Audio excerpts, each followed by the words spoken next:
What's up, guys? Welcome back to the channel. Today we're heading back to the dyno with a car. If you follow us on Facebook and Instagram, you would have saw Procharger 2016 we had on the dyno about a week and a half ago or so, that we maxed out the fuel system on. Just never mind the seatbelt dinging. I'll take my life into my own hands. We ran out of fuel system on the dyno, so talked to the customer and made a plan to put a fuel system in that will take this car probably farther than he'll want to take it, but if he wants to go farther than that, he'll have the fuel system in place to do whatever he wants. So we removed the fuel system that was in the car, removed the ID 1000s, and upgraded that to a 4 triple pump system in the car now, and upgraded to ID 1300s because we run this car on E85. So plenty of fuel system for now. So get on back down to the dyno, get this thing finished dialed in with Rob, and I'll put some video from the dyno pulls and all that, and we'll go over the results and a little walk around the car when we get all done with this. All right, see you guys in a little bit.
Alright guys, welcome back to the shop. So, we're back from the dyno now. Everything went well down there today. Everything worked out as expected this time around. So, let's go over a little bit on the car now, shall we? You know, it's a 2016, so Gen 2 Coyote engine. Added a Procharger D1SC. Then some changes we made once the car got here. It's also got a set of comps blower cams, stainless power exhaust with a MBRP catback with mufflers and everything, so it actually sounds really good. I've got a lot of compliments on this car from people on how it sounds, and I'm a big fan of it as well. So then let's see what we had to add to it between dyno sessions.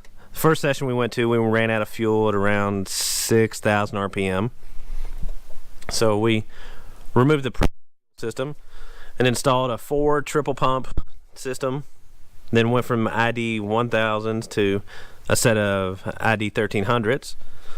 So this it's got enough fuel system now that this should go well into big power if the customer ever decides to do a built engine or, you know, something along those lines and go for massive power, we'll call it. He has the fuel system now to support that. So other than that, you know, it's your basic. Got some front end modifications to it, different headlights. Got that big red blow off valve sneaking out at you. Sounds awesome. And let's see. Wheels, sets right, has a really nice stance. I'm told that's worth 20 horsepower alone. Not proven though, so I don't know. Interior is basically stock, minus the N gauge. So that'll work for all of his monitoring stuff while he's on the street. Okay. Since we went over the car, you saw a few dyno runs and everything. Now let's go over the dyno graphs. Kind of go over what all we saw during those pulls. Okay, so this is the second pull we made on the first trip down to the dyno.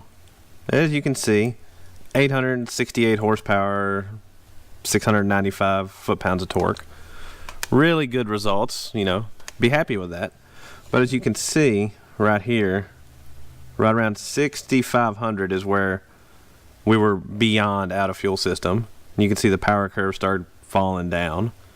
Where most centrifugals, you know, you're going to make power all the way up as high as you spin it. So then we'll go over.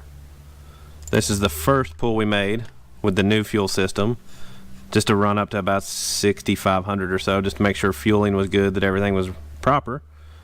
And Rob Shoemaker, being the magnificent bastard he is, said, let her rip, tater chip. So let me get this out of here. So then this was the next pull, full pull, out to 7,500. Everything was good fueling wise, everything. You know, maintained good air fuel, good fuel pressure. So then another small change and a little bit of cool down time. Then there was our final pull. So 895 horsepower, right at 700 foot-pounds of torque. So as you can see, let's go back, let's see, that was run 2 from before. So as you can see, through here it's actually a little up on power, and the reason for that is because the fuel system was going away and it was starting to lean out to a point of not really safe and street friendly. But then you see the drop here, and that's where it just went really lean. That's why we didn't take it all the way out here. That's why you always ease up on the tune, you know, just go full send right off the bat and risk it all for the biscuit. But then nice clean pull all the way up to 7,500, right at 900 to the tire.